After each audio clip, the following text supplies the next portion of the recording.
Aloha! This is lesson 244 from A Course in Miracles with Hope Johnson.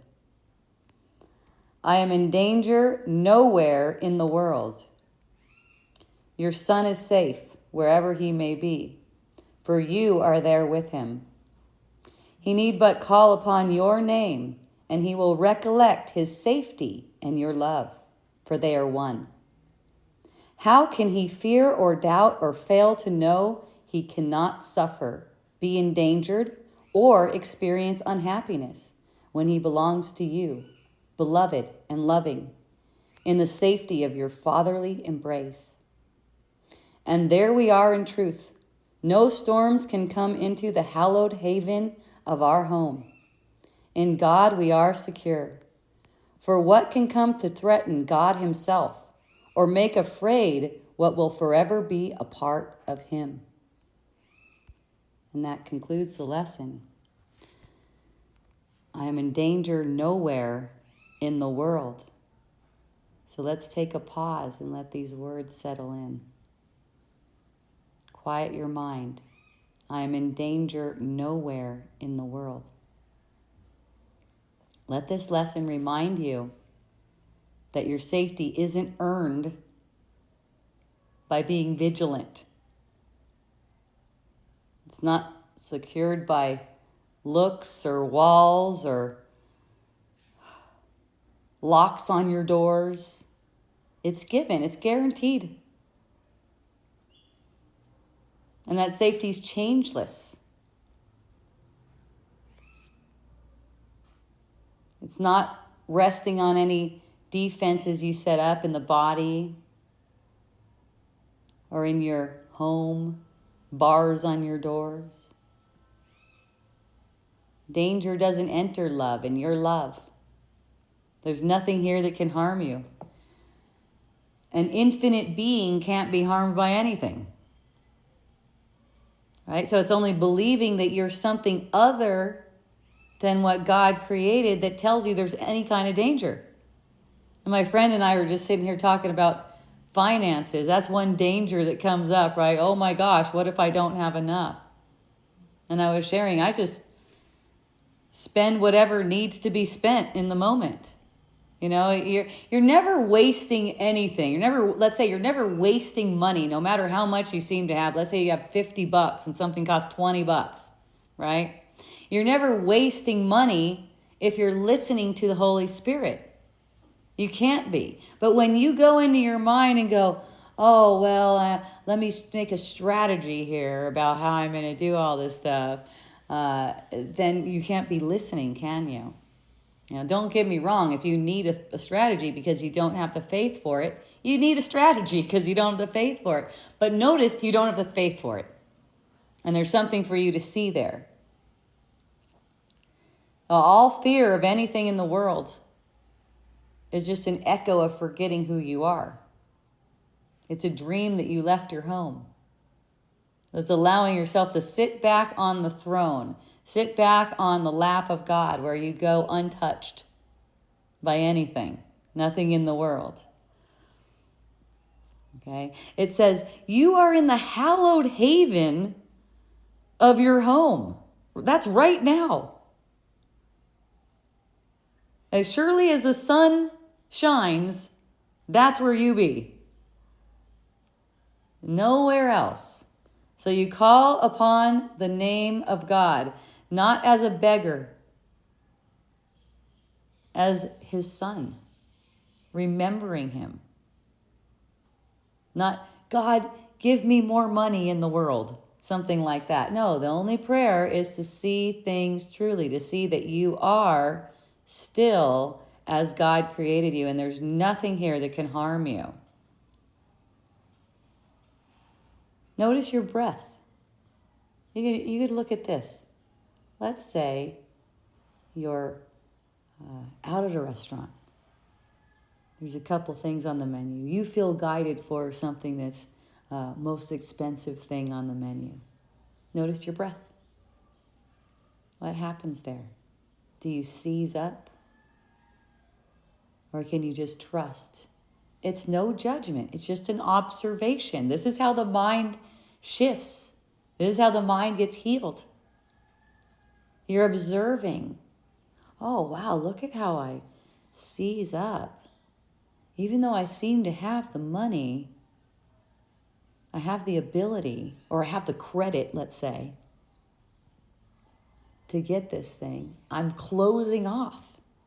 Notice that. You're feeling unsafe. It's not because you are unsafe. It's because you're projecting a thought.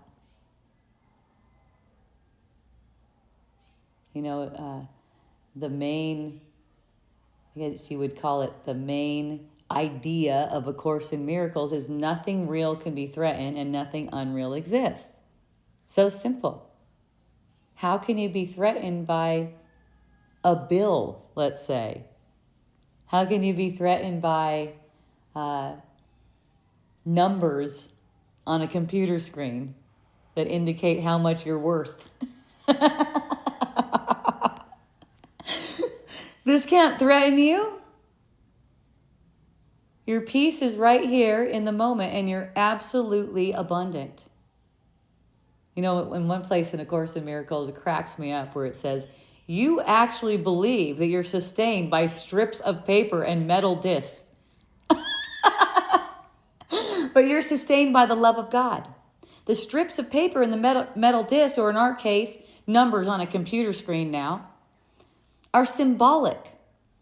They're to be used in service to forgiveness. And they always are used like that if you're just asking, where would you have me go? What would you have me say? And to whom? And what would you have me do? What would you have me eat?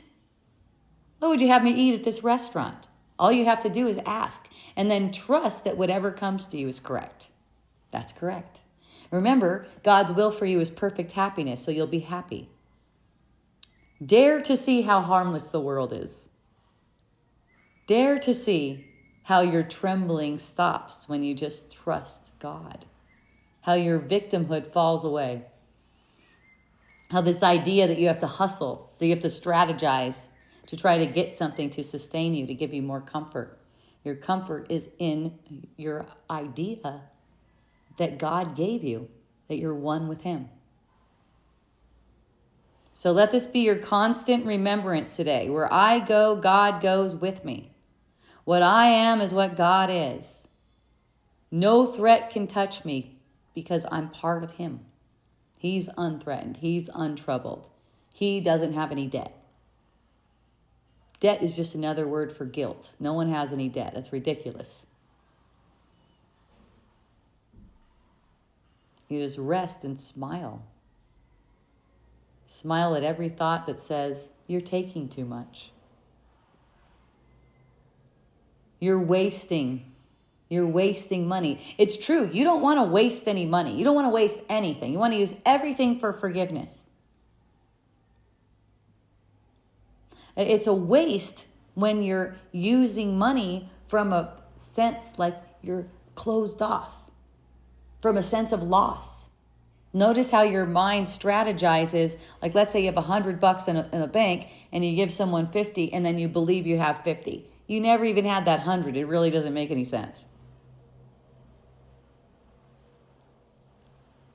Choose to stay awake in safety. You're in danger nowhere in the world, it says.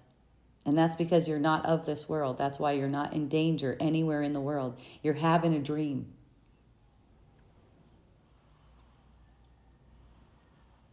All things work together for good when you listen to the Lord. So you can't go wrong, right? I get this experience so often where I'll be hanging around with people or whatever and noticing this kind of closing off. And, that always inspires me. I'm always asking the Holy Spirit, what's right, because I don't want to have that sense like, oh, did I spend too much? I don't want to have that sense. So I'm always asking, Holy Spirit, is this useful? Is it helpful? Right? And if I perceive myself doing it after I asked the Holy Spirit if it was helpful, I know it was right. so I can allow myself to be at ease. And that's really the point of everything, to allow yourself to be at ease. So let's say, just because I have a friend sitting with me today, beautiful Sarah here, and, she was asking about that. How can I, live in more comfort and be more abundant, And it really comes down to this mindset. If you're in danger nowhere in the world, then what is this idea we've been handed that we're in danger if we spend too much money? How ridiculous. The only thing that makes us believe we're in danger is this guilty thought that says it's possible for us to take too much. That's the world's teaching. I mean, we have an important mission here to forgive these illusions. We are totally entitled to all of the comforts, or whatever it takes for us to feel happy and joyful, and using whatever resources we're given in a joyful way. That doesn't mean extravagant. When you're listening to the Holy Spirit, you're just using whatever is in front of you. It's in front of you right now. Let's say you're shopping and you see a certain dress and it's like, oh, and you check in, Holy Spirit. Holy Spirit doesn't take into account how much money you have in your bank account. Holy Spirit, and it's a yes for you. You just ask, Holy Spirit, should I buy that dress? And if you feel joyful about it, then say it's $800 and you got $1,000. You feel joyful about it? Yes, by all means. If you feel fearful about it, the answer is no. And you know what? It's still okay. What's the least fearful for you? That's all you have to look for. What is the least fearful for me right now? You're not trying to scare yourself. That's not like that. What's the least fearful right now? What's the most joyful? Same thing. And then it's right because of that. That's the reason why it's right. It doesn't matter the numbers or anything like that. It's not like tempting the ego and going, okay, I'm going to scare the shit out of myself. No, don't do that. It'll backfire on you. You'll end up feeling really guilty. Take it easy. Take it slow. If the answer is no because you feel too fearful, just observe. It's okay. Be happy. Smile about that you're observing that. Oh, I see. I can't follow that nudge. There's too much fear right now. It's not because I don't have enough abundance. It's not because I don't have enough resources. That's not what it is. It's just that I've been projecting scarcity, and that's been my habit. Smile because of your awareness of it, because you're perceiving now, truly, you're perceiving yourself buying into fear. You're not perceiving in the way the ego would have you say that you don't have enough. That's impossible. You're all abundance. That makes no sense. It actually takes a lot of effort to make a perception like you don't have enough. It takes way more effort to make a perception that you don't have enough to see that you have everything. All right? So this is letting go of effort, and through your neutral observation of yourself, where your fearful patterns are playing out, you're going to start seeing more and more and feeling more abundance. I promise you. That's just how it goes. I don't make these rules. These are the laws of God. The laws of God are not like the laws of the world that say you have to work and earn your keep here in the world. The laws of God say you're all abundant and entitled to everything good. Okay? So this is learning how to see differently. That's all. So we talked about it in a financial way, but this is anything. This has to do with anything. You got bars on your windows because you're afraid someone's going to break in. That's also patterning. Observe that. If you feel afraid to walk somewhere at night, or you feel afraid to walk by certain people, it's okay. No guilt about it. It's patterning. Observe it, that it's a projection.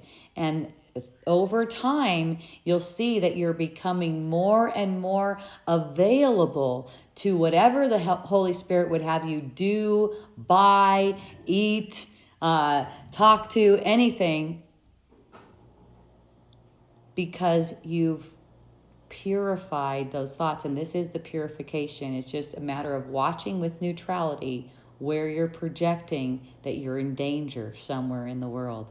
So twice today, AM and PM, I am in danger nowhere in the world, and once per hour, and all day long. Look at whenever you go shopping today. I know a lot of you guys still do this scarcity consciousness thing. Whenever you hand anyone any money or buy anything online or anything like that, I am in danger nowhere in the world. So have a beautiful remembrance. I love you.